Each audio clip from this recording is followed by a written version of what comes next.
Hello, everybody. Coach Allison back, and I have your week 12 Defy Aging workout to review with you.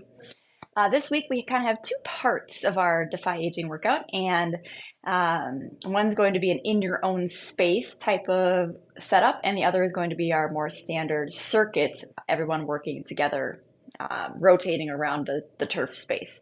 So, circuit A is going to be an in your own space routine for 3 rounds. It's going to be a little superset that you're going to be doing on your own. And you're going to go through that for a superset is made up of 2 exercises. So you're going to be going through that at your own pace. And even though it's at your own pace, everyone will finish sort of relatively at the same time. So some people will get a little longer break after that than others, depending on when each person gets done.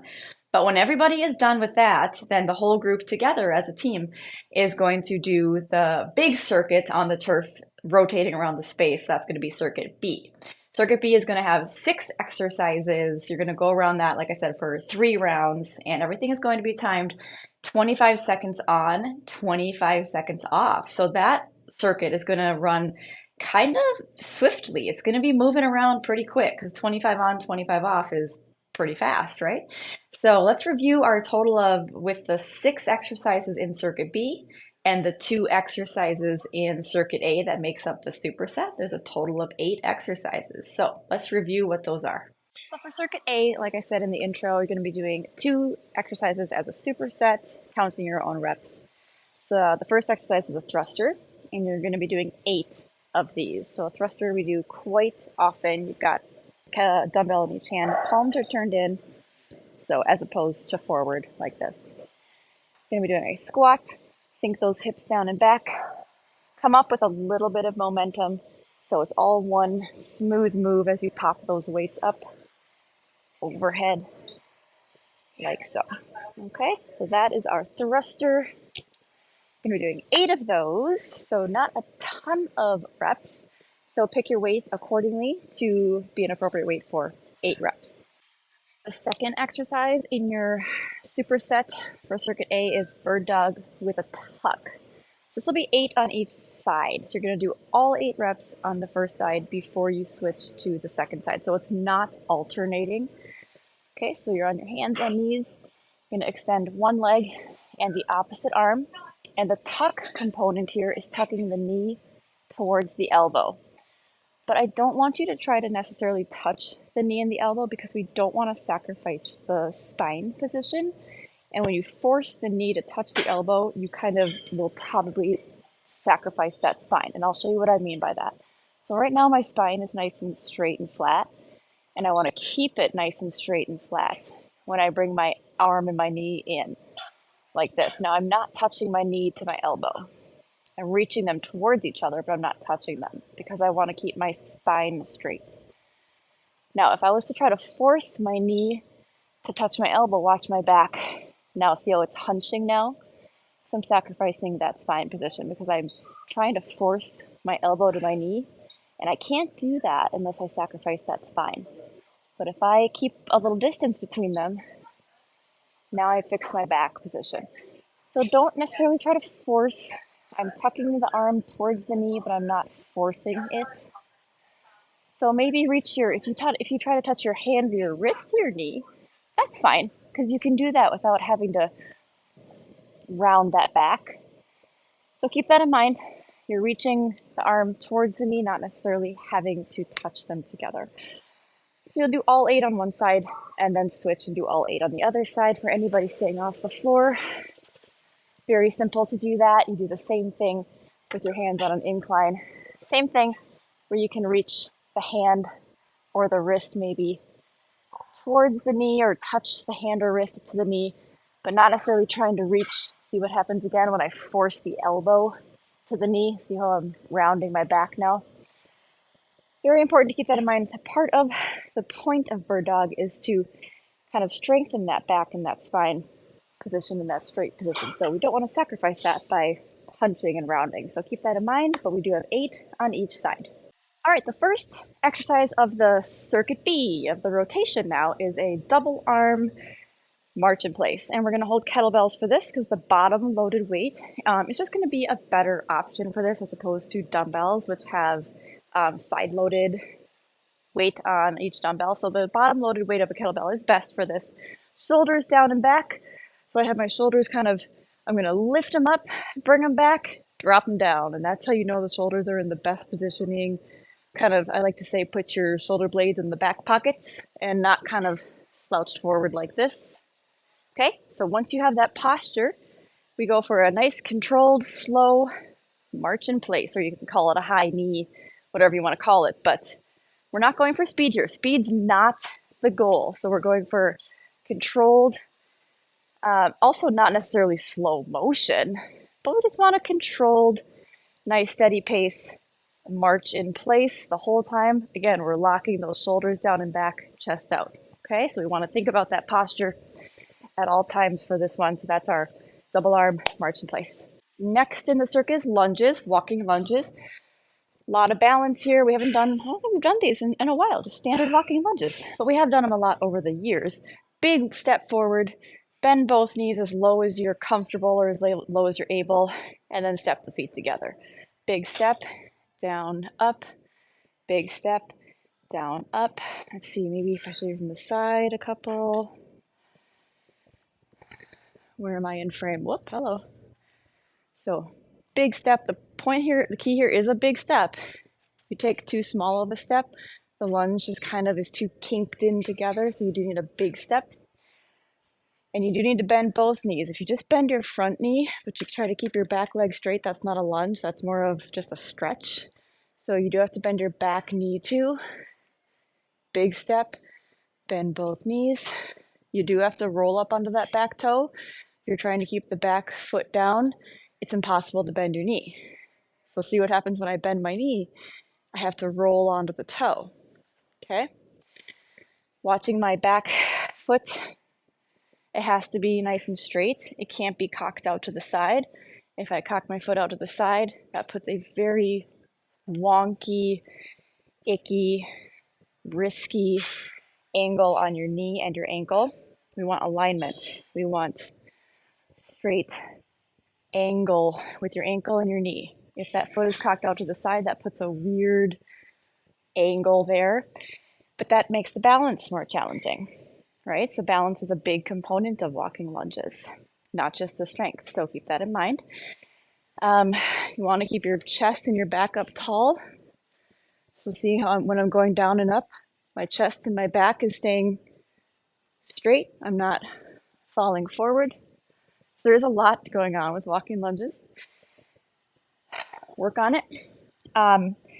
There's one option if the balance isn't there, or if these are newer for you and you're really working on them, you can turn into a stationary reverse lunge. That allows you to go up to a wall or a rack. Like if this was my rack, allows you to stay stationary, step back into your lunge, alternate legs. That way you're not moving forward, so you have this stationary object to hold on to. So you have something to hold on to so you can have some balance assistance while you're working on these, okay? So walking lunges, otherwise stationary reverse lunges, and that is station 2. Station 3, a banded alternating row. So we have our band anchored up to our rack. And step back a little bit, neutral grip, so palms are turned in. Athletic stance, you just have a soft bend in your knees, just meaning we're not locking out the knees, that's all. Doesn't mean a squat or anything, just soft knees. And all we're doing here is traditionally more standard, we row both arms, right? Slight difference this week, we're gonna row one arm at a time. So keep your shoulders down. Notice how much distance I have between my ears and my shoulders. So we're not shrugging. Keep your elbows in nice and snug. Complete one full rep with one arm before you start the next. So we're not doing seesaw.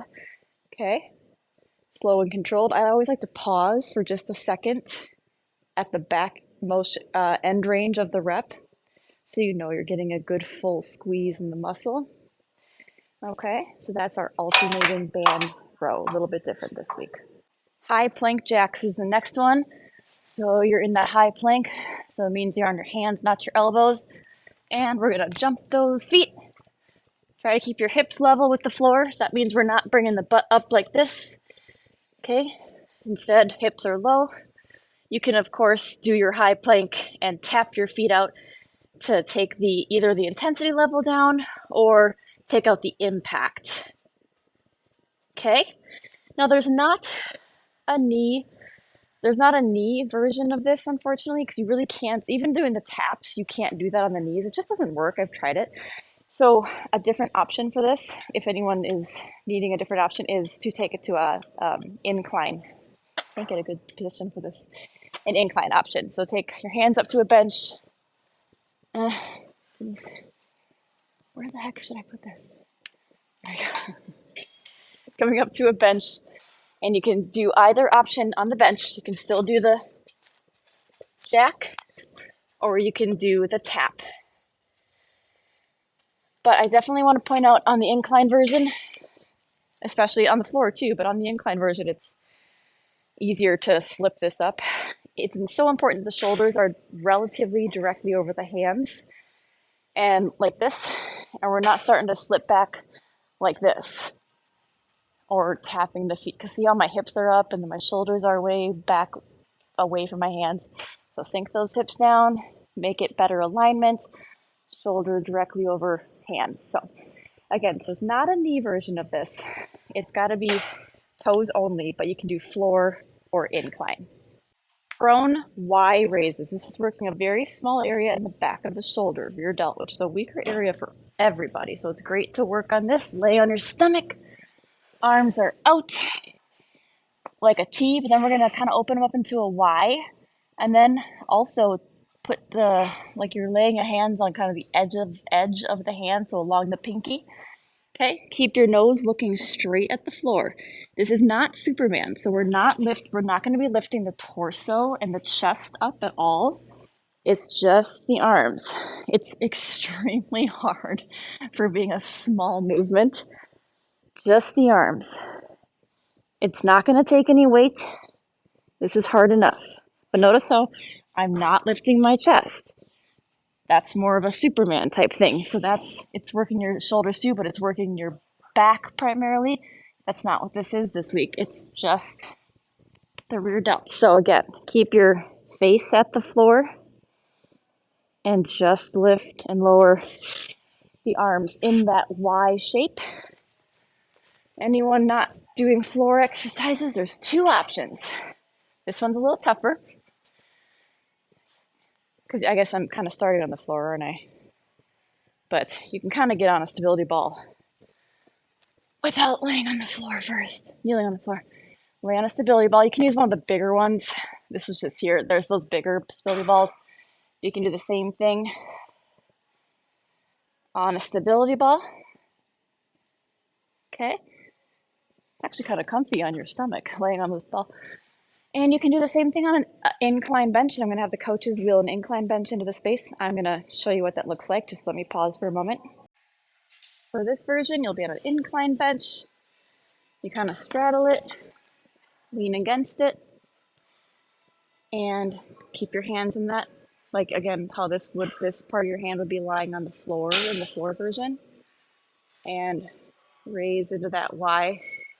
But make sure it's a Y. Make sure you're not coming straight out into a T. Go as high as you can. So that would be the version using an incline bench. So there's lots of ways for everyone to partake in this. So that's our prone Y raise. Final station is a ball wall squat. Got our stability ball against the wall. Start it at your butt, or like just above your butt, so kind of your tailbone. Want to make sure you don't start it too high because you're going to run out of space. Okay. Lean against it, so you're not starting straight up and down. You're starting with a little bit of a lean. Feet are out. That gives you room to get those knees down, right? This one's really comfortable. I mean, if you go the lower you go, the harder it is on your thighs. But it feels really nice on your back. I have a lot of clients that say, I love this one because it's like a little back massage, right? Got to find the positives and everything. So keep your back against the ball at all times. That means we're not leaning forward at all like this. So the ball should run along your spine. It's very important that, again, you start your feet far enough forward, because if your feet are back here, then when you go into your squat, Your knees protrude farther forward than your toes. That's just a little too much pressure on the knees. We don't really want to do that. So this is a no-no, but this would be a yes, yes. Okay. So go as low as you're comfortable. If you're feeling like you're at this level, more advanced, you can definitely hold on to some dumbbells here, or maybe a single kettlebell at your chest. That would be a progression. That would be a harder way to do this. Oh, what is happening? What's happening with my hair there? No one saw that. So that's our ball wall squat. The lower you go, the harder it is. So work to your level. All right, our team builder is an agility ladder, race the clock. Okay, and everyone's going to be working together for this team builder. This ladder, I think we had it last week and it got all weird again. Everyone's going to be working together, so everyone's going to line up behind the ladder. So if I was the first in line, everyone would be behind me. We're all going to do the in, out, out agility steps. So in, out, in, kind of like the hopscotch, but steps. Okay. Your coach might let everyone do a practice round just to get the feel for it. So you can work on getting faster as you practice it, right? But that's what it's going to be. So once we are officially ready to go, we're going to time it for 1 minute. No, wait. No, everyone's going to go through once or twice, depending how much time you have left in your session. I'll let that be up to your coach and your session individually. So everyone's going to go through once or twice, and your coach is going to time how long it takes everyone to go through again, whatever that predetermined, if it's once or twice for everyone to get through that. But your coach is going to time how long it takes for everyone to get through that. And then we're going to do something with that time, however, but I'm not going to say what that is just yet because that is going to be a surprise.